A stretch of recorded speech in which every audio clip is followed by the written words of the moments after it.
We've been told that the killing in Iran is stopping, and it's stopped, and it's stopping. And there's no plan for executions or executions. So I've been told that a good authority. We'll find out about it.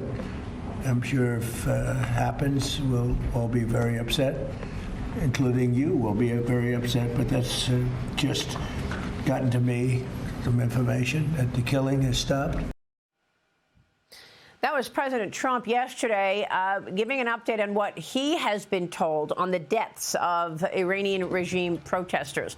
A reported 2,000 plus have already been killed in Tehran. Iranian state media claims a 26-year-old protester will now not be sentenced to death after a reported scheduled execution. Remember, President Trump threatened them and said if anybody else is killed or hanged or executed in any way, there will be consequences. Now they claim that they are changing gears and not executing that woman. China, meanwhile, is threatening to retaliate against President Trump after he announced a 25% tariff on any country doing business with Iran. China, of course, has been in business with Iran for years. They've been the top buyer of Iranian oil for years, buying at least 90% of Iran's oil exports. That's worth roughly $2 billion a month. Joining me now is Michigan Congressman John Moolenaar. He is the chairman of the House China Select Committee. Mr. Chairman, it's good to see you this morning. And we wanted to talk to you about this Iran situation because increasingly what is getting clarified here and crystallized is China is a major supporter of Iran, and Iran likely, Gordon Chang just said it, that Iran likely could never have pulled off the October 7th atrocities on Israel if not for China's support. All the weapons were Chinese, apparently. Your reaction? Well, and we know that China has propped up Iran's economy. They have close working relationships. They share technologies, and you know, when you look at the conflicts around the world, whether it's Hamas, Hezbollah, when you look at the situation with Russia invading Ukraine, much of this would not be possible if it weren't for China helping these foreign actors in their adversarial activities. Yeah. Well, what do you do at the China Select Committee to try to stop that? Because China obviously is coming at us from all ends, infiltrating the U.S. on so many levels, from surveillance, tracking, to theft of intellectual property and buying up land. And now they're also using their influence across the world. You're talking about Iran, but they're also fighting with Japan, right? They are, and they are, you know, they've also demonized the Japanese Prime Minister. They continue to enforce different restrictions on Japan with rare earths. They did this back in 2010, and that was really kind of the first time we saw them leverage critical minerals in this way. And they did this recently in the last year, and the whole world experienced what we've known is that China has a loaded gun when it comes to these critical minerals and rare earths, and they are willing to fire that whenever it suits their interests. And so it's important that our country and other like-minded countries lessen our dependence on China, because they will leverage this to bully whoever is acting, in their view, against Chinese interests. Right, and that's why President Trump has been ramping up efforts to get the supply chain here in America, so we're not reliant on China for these very important items like rare earth magnets. Japan also launching the world's first deep-sea mission aimed at unlocking rare earth elements so that it can have those independently for goods like defense systems, autos, and tech. It's an effort to reduce Tokyo's reliance on China, as the U.S. and G7 allies do the same. I spoke with Interior Secretary Doug Burgum yesterday on this program about reshoring rare earth mining. Watch this.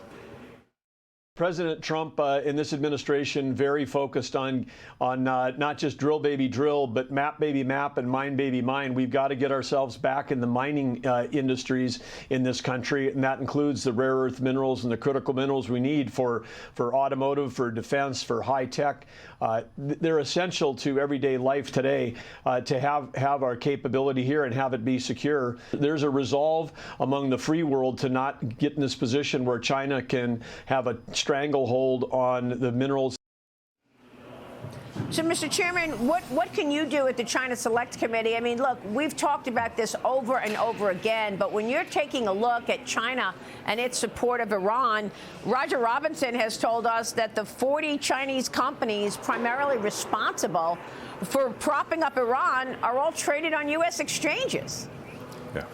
Well, that's a problem that we need to address. That problem. We've been highlighting that issue because we don't want America's taxpayer dollars, investor dollars going to prop up Chinese companies that partner with their defense, with the CCP's malign activities, slave labor, all those areas.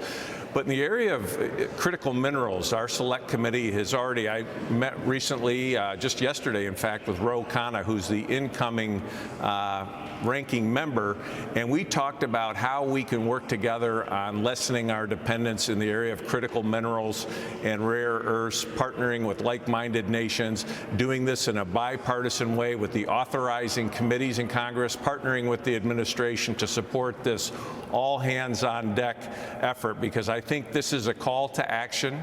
When China threatened cutting off rare earths from the entire world, that was our wake-up call, and we need a call to action for the American people, the private sector, the public sector working together to solve these problems.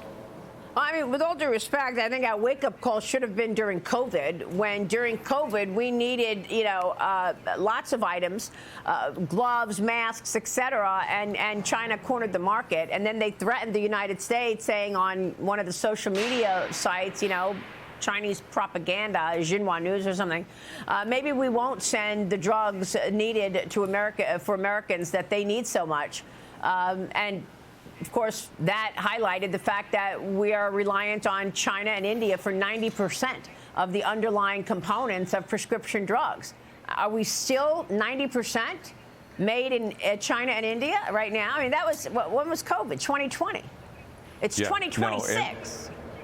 And that's a very concerning dependency, and I know the president's very concerned about this. In Congress, we're working on this.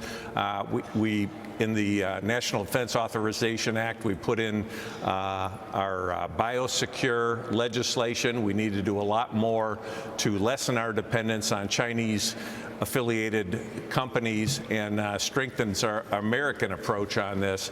But you bring out a very important point. China is willing to leverage this in whatever way suits their interests. They have a very different view of human dignity, human rights, and they simply want to accomplish the agenda of the Chinese Communist Party and continue to expand their influence. And so you're right, we should have taken that wake-up call during COVID. That's when we started realizing our dependency on supply chains. But now it's much more significant. Medicines, critical minerals, car batteries, you name it. There's all sorts of dependencies, drones, cranes. We need to reshore manufacturing, work with like-minded allies to continue to build a coalition of freedom-loving countries working together.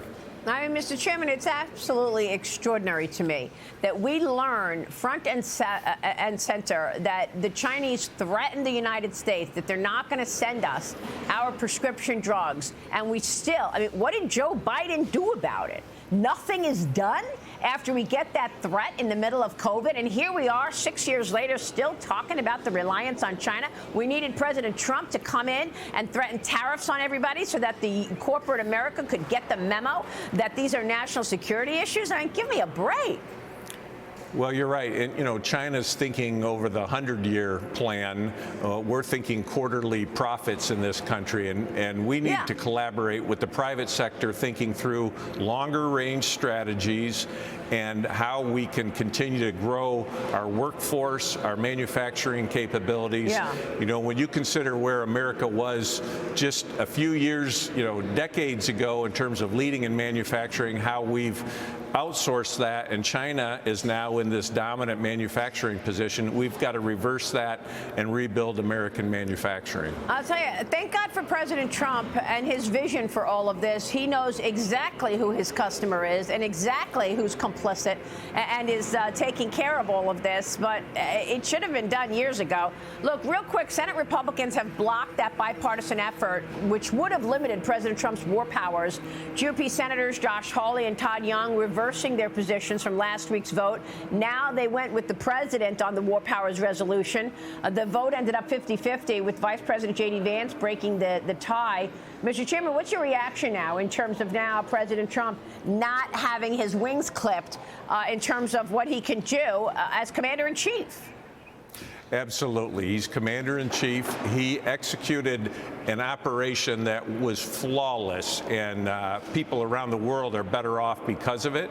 And when you think of our men and women in the armed services, the success that they had, you know, this is a fugitive criminal, and he was brought to justice. And the American people deserve that. They know that we're going to enforce the law. All right, Congressman, we so appreciate your work, and we continue to follow it. Thank you, Mr. Chairman. Thank you, Maria. All right, Congressman John Moolenaar, stay with us. We'll be right back.